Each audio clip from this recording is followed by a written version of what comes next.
오늘 하세나 본문은 마태복음 7장 15절에서 29절까지의 말씀입니다. 거짓 예언자들을 살펴라.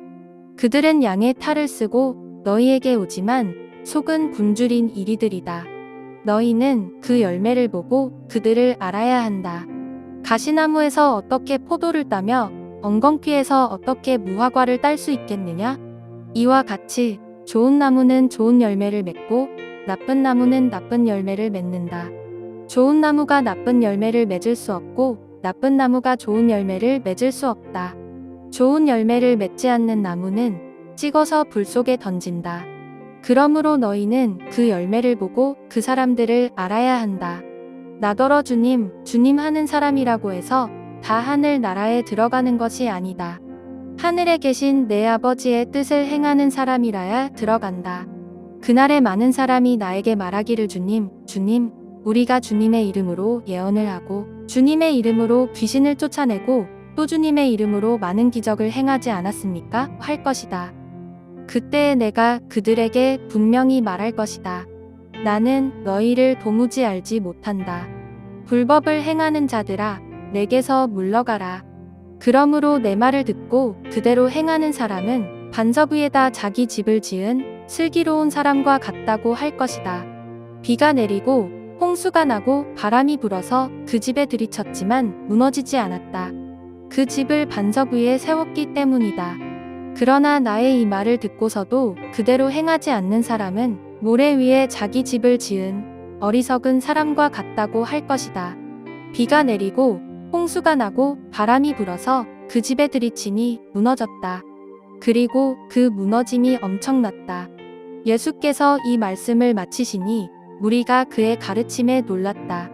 예수께서는 그들의 율법학자들과는 달리 권위 있게 가르치셨기 때문이다. 오늘 예수님은 이 거짓 예언자들에 대해서 조심하라고 말씀을 하세요. 왜요? 거짓 예언자들은 이 겉으로는 양의 탈을 쓰고 오지만 속으로는 어떻습니까? 이 굶주린 이리들로서 사람들을 노략질하고 다치게 만들기 때문에 조심하라고 이야기를 하시죠. 그래서 예수님께서 이러한 거짓 예언자들을 어떻게 분별해야 한다고 말씀을 하시나요? 바로 열매입니다. 가시나무에서 포도를 낼 수 없고 엉겅퀴에서 무화과를 낼 수 없는 것처럼 좋은 나무는 좋은 열매를 맺겠죠. 그러나 나쁜 나무는 어떻습니까? 나쁜 열매를 맺는 것이죠. 그러기에 우리가 사람을 분별하기 위해서는 어떻게 해야 된다고 말씀을 하세요? 그 열매를 보면 알 수 있다라고 말씀을 하신 것이죠.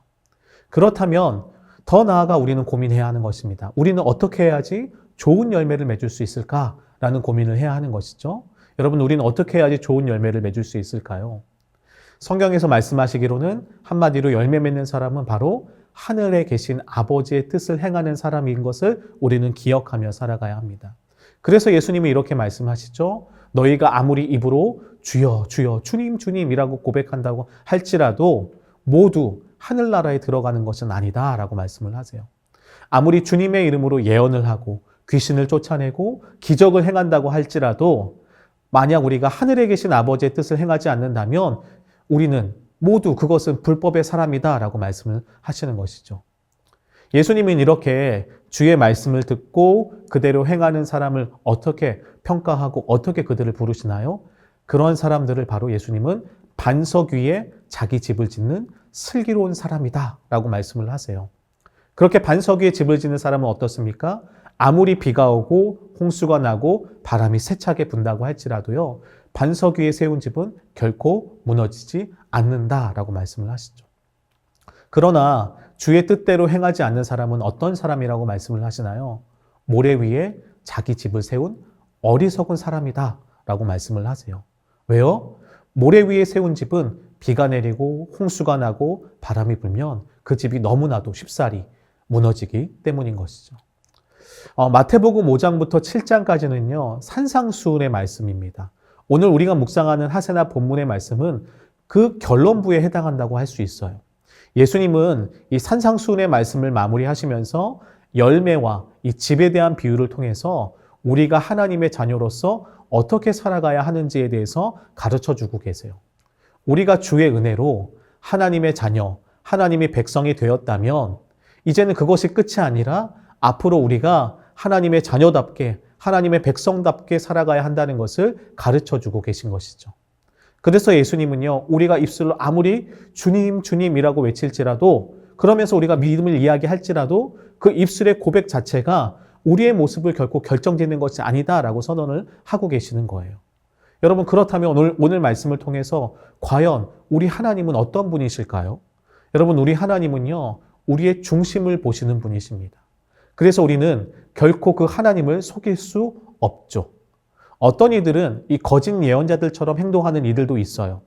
겉으로는 우리를 위하는 척하면서 온갖 좋은 것을 줄 것처럼 행동하지만 결국 그 속은 어떻습니까? 우리를 이용하고 무너뜨리기 위해서, 그리고 자신의 입속만 챙기는 사람들이 있는 것처럼 이러한 모습을 하나님과의 관계 속에서도 동일하게 보여주는 사람들이 있다는 것이죠.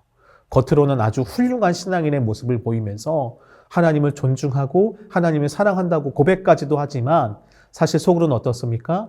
자기의 만족과 유익을 위해서 하나님을 이용하는 사람들도 있다는 것입니다. 그러나 예수님의 말씀처럼 이러한 사람들은요, 어리석은 자들이에요.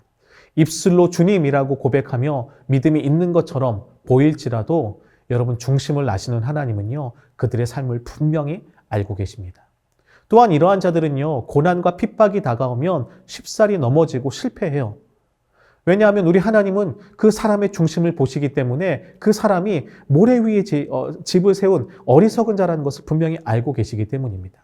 우리 하나님은 결코 깃털처럼 가벼운 우리의 눈 속임에 속는 분이 아니시라는 것이죠. 그러기에 제일 중요한 것은 무엇일까요? 우리가 반석 위에 집을 짓는 사람들이 되어야 한다는 것입니다. 우리는 우리가 고백하는 신앙 고백이 입술로 그치는 것이 아니라 우리의 삶으로 연결되어져야 한다는 것이에요. 눈으로 보여지는 것에 치중해서 겉멋만 부리는 사람들이 아니라 정말 진실하게, 신실하게 하나님을 사랑하고 이웃을 섬기며 주의 뜻대로 살아가야 하는 삶을 살아가야 하는 것이죠.